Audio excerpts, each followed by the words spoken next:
नमस्कार दोस्तों, जय हिंद, वंदे मातरम। स्वागत है आपका अपने टीटी फैमिली शिक्षकों के परिवार जायसवाल कोचिंग सेंटर पर, पावर्ड बाय शिक्षा ही प्रकाश है। आज हम एमपी टेट वर्ग 3 विज्ञान का यानी साइंस का प्रैक्टिस पेपर करेंगे।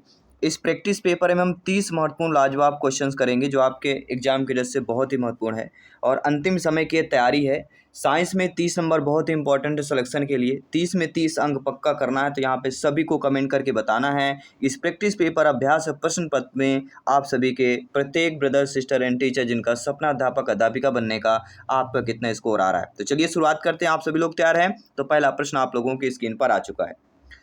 प्रकाश वर्ष किसके मापन की इकाई है? हवाई जहाज की गति, एक वर्ष में निर्वात में प्रकाश द्वारा चली गई दूरी, एक वर्ष में निर्वात में ध्वनि द्वारा चली गई दूरी, या एक वर्ष में मापी गई रॉकेट की गति। सभी लोग फटाफट बताइए। तो प्रकाश वर्ष किसके मापन की इकाई होती है? सभी लोग बताइएगा। सभी लोग जानते हैं दूरी के मापन की इकाई होती है जो प्रकाश एक साल में यात्रा करके तय करता है। तो एक वर्ष में निर्वात में प्रकाश में चली गई दूरी, बी ऑप्शन इधर राइट आंसर हो जाएगा। इसके बाद बढ़ते हैं सेकंड प्रश्न की तरफ। जिनका सपना अध्यापक अध्यापिका बनना, सभी कमेंट कीजिएगा। सभी मित्रों को जय हिंद, वंदे मातरम। साथियों, साइंस के टॉपर नोट्स प्राप्त करने के लिए आज ही व्हाट्सएप मैसेज करें 9630689598। ये टॉपर नोट 10 से 12 सिलेक्शन पा चुके शिक्षकों, टीचर, उनके मार्गदर्शन पर बनाई गई है। आपके एनसीईआरटी बुक के द्वारा बनाई गई है। चलिए, दूसरा प्रश्न है, सागर की गहराई को मापने के लिए कौन सा उपकरण का इस्तेमाल किया जाता है? बेहतरीन लाजवाब प्रश्न है, एक यूनिट से प्रश्न जरूर आएगा। सागर की गहराई को मापने में कौन सा उपकरण का इस्तेमाल करते हैं? फायदोमीटर, यूडियोमीटर, बैरोमीटर, पेरिस्कोप। तो समुद्र के लिए क्या होता है? फायदोमीटर। आपने पढ़ा होगा, first option is the right answer. जो ध्वनि तरंग यानी इको साउंडिंग जो होता है, इसका उपयोग करके गहराई मापते हैं। और यह उपकरण जहाज पर लगा होता है जो ध्वनि तरंगों को समुद्र में भेजता है और वापस आने वाली ध्वनि तरंग को समय को मापता है, जिससे गहराई का पता चल पाता है। तो फायदोमीटर जहाज में ध्वनि तरंगों समुद्र की ओर भेजता है, प्रतिध्वनि को मापता है, गहराई का अनुमान लगाता है, गहराई की गणना करता है फायदोमीटर। इसके बाद बढ़ते हैं तीसरे प्रश्न की तरफ। तीसरा प्रश्न है, विद्युत क्या प्रश्न पूछा गया है? विद्युत प्रतिरोध को मापने के लिए निम्नलिखित में से किस उपकरण का इस्तेमाल किया जाता है? ओम मीटर, वोल्ट एमीटर, या गैल्वेनोमीटर। सारे जो प्रश्न हम कर रहे हैं यह भी आपके फिजिक्स भौतिक विज्ञान के हैं। 10 क्वेश्चन हम करेंगे, 10 क्वेश्चन भौतिक विज्ञान के, 10 क्वेश्चन जीव विज्ञान और 10 क्वेश्चन केमिस्ट्री के। तीनों 10-10 क्वेश्चन करेंगे, कोई 30 नंबर का पूछा जाएगा। तो विद्युत प्रतिरोध को मापने के लिए निम्नलिखित में से किस उपकरण का इस्तेमाल किया जाता है? ओम या मल्टीमीटर भी बोलते हैं। ओम मीटर आता है, ओम मीटर को हम क्या बोलते हैं? मल्टीमीटर के नाम से भी जाना जाता है। ठीक है। अगला प्रश्न है, पराध्वनि गति का मापांकन जो है किस इकाई से होता है? बेहतरीन लाजवाब प्रश्न है। पराध्वनि गति का मापांकन किस इकाई से होता है? हर्ट्ज, मैक, नाटक, या रिएक्टर। सभी लोग बताइएगा। जी हाँ, पराध्वनि गति मापने के लिए किसका उपयोग किया जाता है? मैक संख्या का, जिसे मैक नंबर, मैक को स्पेलिंग है MACH बोलते हैं, जहाँ S साइलेंट होता है, मैक नंबर आता है। ठीक है। तो मैक, पराध्वनि गति को मैक संख्या किसी वस्तु की गति या उस माध्यम से ध्वनि की गति का अनुपात होती है जिससे वह गुजर रही होती है। यह एक आयामहीन संख्या बताती है कोई वस्तु ध्वनि की गति से कितनी तेज से है। तो Mach is the right answer. अगला है, नींबू निचोड़ने से या नींबू निचोड़ने की मशीन है प्रथम श्रेणी का उत्तोलक, द्वितीय श्रेणी का उत्तोलक, तृतीय श्रेणी का उत्तोलक, इनमें से कोई नहीं। बेहतरीन है, अटपटा प्रश्न है, ध्यान रखिएगा, इस प्रकार से भी प्रश्न आएंगे। नींबू निचोड़ने की मशीन कौन सा उत्तोलक है? अगर आपको पता है तो बेहतरीन बता सकते हैं। नींबू निचोड़ने की मशीन जो होती है द्वितीय श्रेणी की उत्तोलक कहलाती है। इसमें भार नींबू और आलम्ब धुरी और प्रयास दबाने वाले के बीच में होता है, इसलिए द्वितीय श्रेणी का उत्तेलक हो जाएगा। प्रथम श्रेणी के कौन कौन से होते हैं भाई? अगर आप आ गए कि प्रथम श्रेणी के उत्तेलक कौन होंगे, तो प्रथम श्रेणी में क्या होता है? जो आलम्ब और भार और प्रयास के बीच में होता है, जैसे कैंची, तराजू। जो कैंची होती है और जो आपका तराजू होता है, ठीक है, ये हमारे क्या है? प्रथम श्रेणी के उत्तोलक होंगे। लेकिन नींबू निचोड़ने वाली जो मशीन होगी वह द्वितीयक में आ जाएगी। तृतीयक में क्या क्या आता है? नींबू आता है, संतरा हो गया, दोनों द्वितीयक में आएंगे। तृतीयक में कौन आता है? तृतीयक में जैसे चिमटा, चिमटा जो होता है हमारे तृतीयक में आ जाता है। हमारा हाथ यानी मनुष्य का हाथ भी तृतीयक में आएगा। ठीक है, तो इन चीज़ों को ध्यान देना है, किसी भी प्रकार से आए आपसे बनना चाहिए। अगला प्रश्न है, आर्द्रता किससे मापी जाती है? बेहतरीन लाजवाब प्रश्न है, आर्द्रता किससे मापी जाती है? तो इतना तो सभी लोग जानते हैं, हाइग्रोमीटर।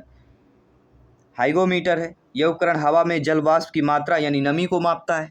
आर्द्रता मतलब नमी होती है ना, सभी लोग समझ रहे हैं, सभी लोग ज्ञानी सर्वव्याख्याता लोग हैं। सभी लोग सेशंस को लाइक शेयर करते रहिएगा, प्रैक्टिस पेपर को। अगला प्रश्न आप लोगों की स्क्रीन पर भी आ चुका है। किसी वस्तु का भार उस समय न्यूनतम होता है जब उसे रखा जाए उत्तरी ध्रुव पर, दक्षिणी ध्रुव पर, विषुवत रेखा पर या पृथ्वी के केंद्र पर। उस वस्तु को भार न्यूनतम, सबसे भार जो है किसमें रख दिया जाए, चाहे उत्तरी दक्षिणी ध्रुव, किसमें रख दिया जाए कि उसका भार न्यूनतम हो जाए? तो किसी वस्तु का भार पृथ्वी के केंद्र पर क्या होता है? सबसे न्यूनतम होता है। तो पृथ्वी का केंद्र यानी जो डी ऑप्शन दिया गया वह सही हो जाएगा, ध्यान रखिएगा। पृथ्वी के केंद्र पर भार सबसे कम होगा। अगला है, मोटर गाड़ियों में साइड की वस्तुओं को देखने के लिए प्रयुक्त दर्पण क्या होता है? उत्तल, अवतल, समतल। दर्पण से एक प्रश्न आना ही आना है। ये तो बहुत ही सिंपल सा प्रश्न है, बच्चा भी जानता है। तो आप सभी लोग बच्चों को पढ़ाने वाले अध्यापक अध्यापिकाएं हैं, शिक्षक बंधु हैं, तो आपका जानना अनिवार्य है। सभी लोग कमेंट कीजिएगा। मोटर गाड़ियों में साइड की वस्तुओं को देखने के लिए प्रयुक्त जो दर्पण होता है वह कौन सा होता है? उत्तल दर्पण। सभी लोगों का कमेंट आ चुका है, उत्तल। जी हाँ, इसे हम कैनवेक्स मिरर बोलते हैं। यह एक बड़े क्षेत्र वस्तु को क्या छोटे रूप में दिखा देता है। कोई बड़ी चीज है तो दर्पण में छोटी चीज दिखेगी, उत्तल दर्पण, याद रखिएगा। अगला प्रश्न है, लाल गुलाब को जब नीले फिल्टर से देखा जाता है तो क्या दिखाई पड़ेगा? यह भी अच्छा प्रश्न है। लाल गुलाब को जब नीले फिल्टर में देखा जाता है तो यह दिखाई पड़ता है लाल, नीला, हरा, काला। किस प्रकार से दिखाई पड़ता है? तो जब लाल गुलाब को नीले फिल्टर में देखेंगे तो वह हमारा क्या है? काला दिखाई देगा, क्योंकि लाल गुलाब लाल प्रकाश को परावर्तित करता है और नीली रोशनी को अवशोषित कर लेगा। फिल्टर क्या होगा? नीले प्रकाश से गुजरने नहीं देता, नीले प्रकाश से ही गुजरने देता है, इसमें कोई भी रंग परावर्तित नहीं होगा और गुलाब काला दिखाई देगा। अगला प्रश्न, समुद्र जल के नीला रंग होने का कारण। कई बार पूछ चुका हूं, कई बार ये प्रश्न आने वाला है सिलेक्शन में। समुद्र जल के नीला रंग होने का कारण, समुद्र तल में अशुद्ध वस्तुओं द्वारा नीले रंग की रोशनी का अपवर्तन, पानी द्वारा रोशनी का छितराव, पानी द्वारा लाल रंग का अपवर्तन, समुद्री पानी में संपूर्ण आंतरिक परावर्तन। तो समुद्र का पानी नीला दिखाई देता है क्योंकि पानी में मौजूद अणु जो सूर्य के प्रकाश में लंबी तरंगदैर्घ्य इसमें लाल, नारंगी, पीला को क्या कर लेता है? अवशोषित कर लेता है। और जो छोटी तरंगदैर्घ्य होती है नीली, इसको क्या करता है? बिखेर देता है, तो हमारी आंखों तक पहुंचती है। ठीक है, तो राइट ऑप्शन क्या हो जाएगा यहाँ पे? पानी द्वारा रोशनी का छितराव। चलिए बढ़ते हैं अगले प्रश्न की तरफ। सभी लोग फटाफट पढ़िए प्रश्न को। चींटियों के अध्ययन को क्या कहते हैं? सभी लोग बताइएगा।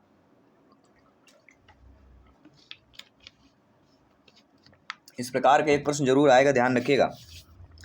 चींटियों का अध्ययन के क्या बोला जाता है? आपके मर्कोलॉजी, हर्पेटोलॉजी, निमेटोलॉजी या नीडोलॉजी बोला जाता है। तो चींटियों को अध्ययन को हम किस नाम से जानते हैं? सभी लोग बताइए। चींटियों के अध्ययन को किस नाम से जाना जाता है? मर्कोलॉजी, या इसको एक और नाम से जानते हैं पिपीलिका। ध्यान रखिएगा, अगर आपके एग्जाम में ये नाम आ जाए पिपीलिका, याद रखिएगा। ठीक है, अगर ये नाम आता है, मर्कोलॉजी आएगा या पिपीलिका आएगा।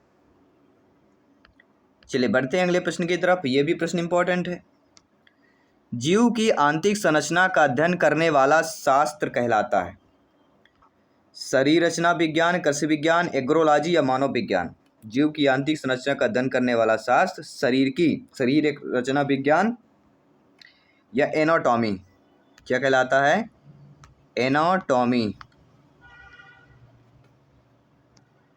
मिसप्रिंट हो गया, ऐसे साफ तौर पे अगर लिखा जाए तो ऐसे आएगा, एनाटॉमी। ठीक है, चलिए बहुत बहुत धन्यवाद सभी का। बढ़ते हैं अगले प्रश्न की तरफ। ये भी प्रश्न इंपॉर्टेंट दिया गया है।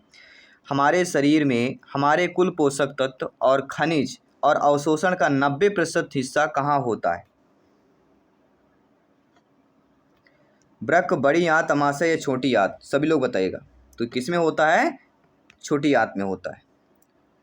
हमारे शरीर में अधिकांश पोषक तत्व और खनिजों का लगभग 90% जो हिस्सा होता है वह छोटी आंत, स्मॉल आंत में होता है। और ठीक है, तो सभी लोगों को ध्यान समझना अच्छे तरीके से। ठीक है, चलिए बढ़िए अगले प्रश्न की तरफ। हर एक क्वेश्चन यहाँ पे इंपॉर्टेंट है, याद रखना है, सिलेक्शन पाना है तो ध्यानपूर्वक समझना है। कौन सा अंग वसा को तोड़कर कोलेस्ट्रॉल बनाता है? आंत, वृक्क, यकृत, फेफड़ा? देखिए, जो साइंस के स्टूडेंट उनके लिए थोड़ा सा इजीली लगे क्योंकि उन्होंने 11th-12th में साइंस पढ़ा है। जो अदर हैं, जिनके जो आपके कॉमर्स वाले हैं या सोशल साइंस वाले हैं, मैथ्स वाले भी साइंस पढ़े हैं, फिजिक्स केमिस्ट्री, थोड़ा उनके लिए इजीली होगा। लेकिन कहीं ना कहीं आपके लिए थोड़ा लगेगा कि प्रश्न इजीली है। प्रश्न इजीली नहीं है आपको, क्योंकि आपका पढ़ा हुआ इसलिए आपको इजीली लग रहा है। यही चीज़ अगर सोशल साइंस की आप जब हम क्लास करेंगे तो आपको थोड़ा टफ लगेगा। जो सोशल साइंस की स्टूडेंट है, टीचर हैं, उनको थोड़ा आसान लगेगा। तो ये कॉम्बिनेशन बना के चलना है। चलिए, कौन सा अंग वसा को तोड़कर कोलेस्ट्रॉल बनाता है? यकृत, लीवर वह अंग है जो वसा को तोड़कर कोलेस्ट्रॉल बनाता है, तो यकृत। ठीक है, चलिए बढ़ते हैं अगले प्रश्न की तरफ। मानव शरीर रचना में कौन सी दूसरी सबसे बड़ी ग्रंथि होती है? पित्ताशय, पीयूषका, अग्नाशय, यकृत? ये भी अच्छा प्रश्न है साइंस का। मानव शरीर रचना में कौन सी दूसरी सबसे बड़ी ग्रंथि होती है?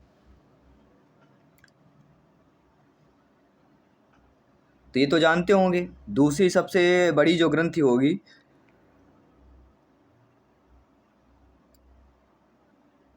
यकृत तो पहली होती है, तो दूसरी कौन होगी भैया? तो दूसरी होगी पैंक्रियाज या अग्नाशय। पैंक्रियाज या अग्नाशय दूसरी सबसे बड़ी हो जाएगी। तो बढ़ते हैं अगले प्रश्न की तरफ। ये भी अच्छा प्रश्न है। मनुष्य में लाल रुधिराणु का जीवन काल होता है, यानी आरबीसी का जीवन काल पूछा गया है। तो लाल रक्त कोशिकाओं का जीवन काल 120 दिन औसतन होता है, और 100 से लेके 120 दिन होता है, औसतन 120 माना गया है। जब आरबीसी रक्त में ऑक्सीजन का परिवहन करती है, फिर पुरानी हो जाने के बाद यकृत और प्लीहा में क्या करती है? माइक्रोफेज द्वारा नष्ट कर दी जाती है। आरबीसी का निर्माण अस्थि मज्जा, जिसे हम बोन मैरो बोलते हैं, नामक प्रक्रिया द्वारा बनती है। ठीक है, तो इन चीज़ों को भी फोकस करना है, हर एक चीज़ों को समझना है अच्छे तरीके से। ठीक है, चलिए बढ़ते हैं अगले प्रश्न की तरफ। हर एक प्रश्न अपने आप में पॉजिटिव है, ध्यान रखना है, समझना है, फीडबैक करना है। मानव रक्त के किस समूह को सर्वजन दानी कहा जाता है? एक दानी होता है, एक दाता होता है। तो ओ जो होता है सार्वभौमिक दाता होता है, क्योंकि इसमें कोई एंटीजन नहीं होता है। एंटीजन ना होने के कारण यह क्या होता है? सर्वदाता होता है, यूनिवर्सल डोनर इसीलिए बोला जाता है। मानव रक्त में प्लाज्मा की लगभग कितनी मात्रा होती है? मानव रक्त में प्लाज्मा की लगभग कितनी मात्रा होती है? ये भी अच्छा प्रश्न है कि मानव रक्त में प्लाज्मा की लगभग कितनी मात्रा होती है। ये साइंस के बेस्ट क्वेश्चन हैं और इनको समझना बहुत ज़रूरी है। और लगभग आपके, मुझे लगता है 55 से 60% होती होगी। सही बोल रहे हैं कि नहीं बोल रहे हैं? जी हाँ, बढ़ते हैं अगले प्रश्न की तरफ। मानव रक्त का पीएच मान तो सभी लोग जानते हैं 74 होता है। 7 जो होता है उदासीन होता है, इससे कम अम्लीय और इससे ज़्यादा क्षारीय होता है। विटामिन शब्द के जनक कौन है? ये भी अच्छा प्रश्न है। विटामिन शब्द के जनक कौन है? तो फंक, ये नाम जानते होंगे, काशिमीर फंक विटामिन शब्द के जनक कहलाते हैं। इन्होंने 1912 में इस शब्द को गढ़ा। ठीक है, कब गढ़ा? 1912 में। अगला है कि नींबू का खट्टा स्वाद इनमें से किसकी उपस्थिति के कारण होता है? ये भी अच्छा प्रश्न है। नींबू का खट्टा स्वाद किसकी उपस्थिति के कारण होता है? फॉर्मिक, ऑब्जेक्टिक, एसिटिक या साइट्रिक अम्ल? तो सभी लोग जानते हैं साइट्रिक अम्ल जो होता है। नींबू में कौन सा अम्ल होता है? साइट्रिक अम्ल होता है। सारे जितने भी विटामिन सी खट्टे पदार्थ हैं इनका अम्ल ये जानना जरूरी सभी के लिए, ठीक है। कपूर का आसानी से शोधन करने का प्रक्रम है? ऊर्ध्वपातन, आसवन, किश्रण या अवसादन? कपूर तो सभी लोग जानते ही होंगे।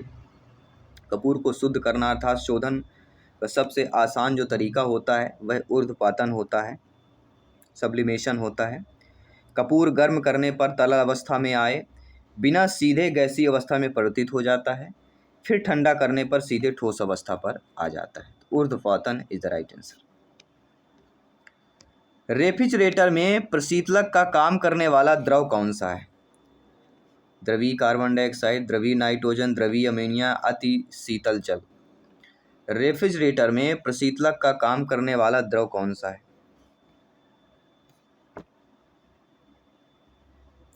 देखिए, रेफ्रिजरेटर में लाख नामक प्रशीतलक द्रव नहीं होता, बल्कि क्या होता है, एक रासायनिक पदार्थ होता है। एक रासायनिक पदार्थ होता है और वह रासायनिक पदार्थ द्रवीय अमोनिया होती है। इतना तो जानते होंगे, ठीक है।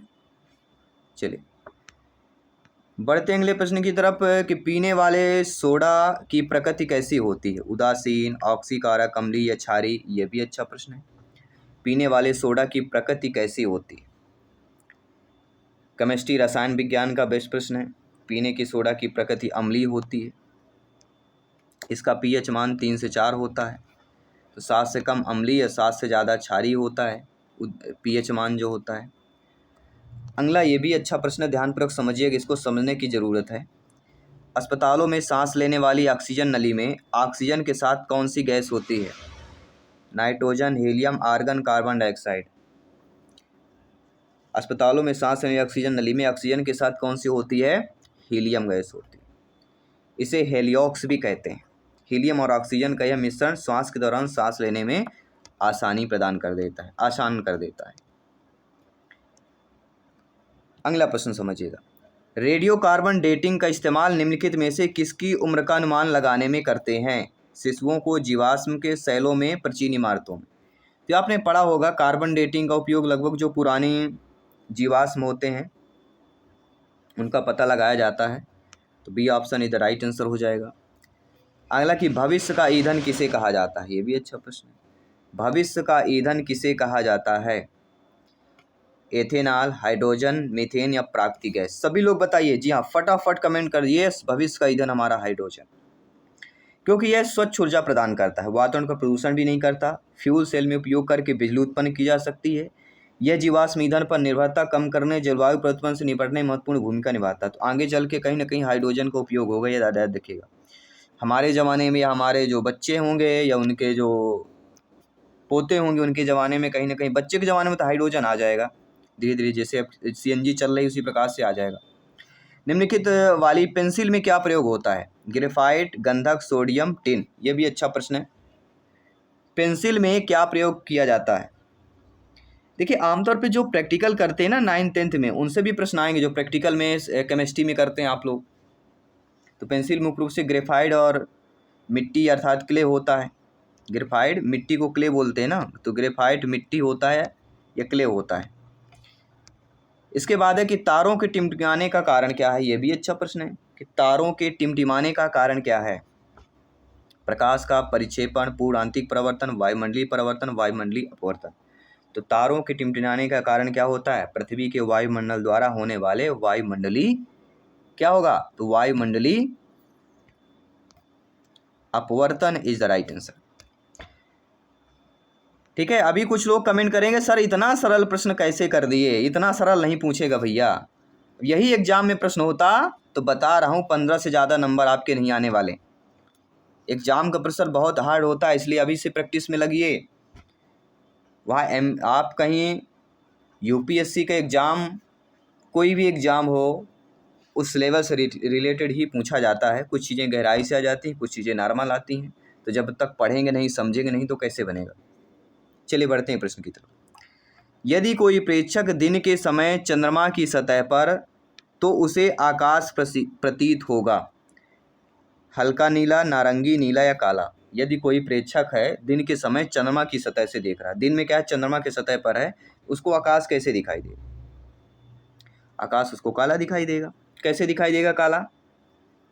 क्योंकि कोई प्रेक्षक दिन के समय चंद्रमा की सतह पर खड़ा है तो दिन के उजाले भी आकाश काले दिखाई देंगे, इसलिए क्योंकि चंद्रमा पर कोई वायुमंडल नहीं है, जिसके कारण सूर्य के प्रकाश का प्रकीर्णन नहीं होगा, जिसके कारण सूर्य के प्रकाश का प्रकीर्णन नहीं हो पाता है, वह बिखरा हुआ नहीं दिखेगा। तो पृथ्वी पर आकाश के नीले दिखाई देने के कारण वायुमंडल द्वारा प्रकाश का प्रकीर्णन होता है, तो चंद्रमा से केवल काला ही दिखाई देगा। चलिए एक एमसीक्यूज दे रहे हैं, इसका आंसर कमेंट करना, साथ ही साथ सभी लोग बता दीजिएगा 30 प्रश्नों में से आपके क्या स्कोर रहे, क्या बेटर रहा आपके, 30 में से कितने सही हुए ये भी कमेंट करना है। ये एक एमसीक्यूज आप सभी के लिए कि भारी जल में वायु अधिक मात्रा में घुली हुई होती है, खनिज तथा लवण अधिक मात्रा में घुले हुए होते हैं, हाइड्रोजन की जगह ड्यूटेरियम होता है या कार्बनिक अपद्रव होता है। तो भारी जल में क्या क्या चीज़ें होती हैं ये आपको एक ऑप्शन सेलेक्ट करके हमें कमेंट करना है। बाकी प्रैक्टिस पेपर जारी है, प्रैक्टिस सेट जारी है, बाकी आप प्लेलिस्ट चेक कीजिए, सारी क्लासेस चल रही हैं, बेहतरीन तैयारी कीजिए, सिलेक्शन पाइए, अपने सपने को साकार कीजिए, माता पिता के सपने को साकार कीजिए। जय हिंद साथियों, वंदे मातरम।